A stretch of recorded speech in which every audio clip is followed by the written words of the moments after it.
Silent గా ఉన్నావు? పోరంబోకు. ఎవడితో మాట్లాడుతున్నా? అనే పిచ్చుకోకతో మాట్లాడుతున్నాను రా. నువ్వు ఒక మినిస్టర్ తో మాట్లాడుతున్నావు. నువ్వు మినిస్టర్ అయితే నాకేంట్రా? నా వెంట్రుక. ఎవడు రా నువ్వు? Asian group of software company chairman రా. Mister Sarojini Prasad only son mister Arjun Prasad ని మాట్లాడుతున్నాను రా. నా కొడక. ఎవడు రా? ఆడదాని మీద చెయ్యేసుకోండి అనుకుంటా మరదరా చెత్త నా కొడక. ఊరికి మంచి చేస్తే తల ఉంచుతా, చెడు తలబడితే అన్ని తలలేనో తెంచుతా, ముక్కలు మూట కట్టి తుంగభద్రలో తొక్కుతా.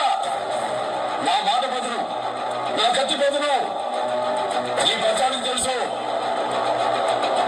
నరకన మొదలు పెడితే ఏ పాట ఏదో మీ పెళ్ళలో కూడా తెలియదు నా కొడకెళ్ళారా. ఆంధ్రాకి పార్సల్ చేయండి రా. పార్సల్ చేయడానికి ఇది దెబ్బతిన్న సింహం రా. అంత తొందరగా చావదు, వెంటాడి వేటాడి చంపుద్ది. రండ్రా నా కొడకెళ్ళారా.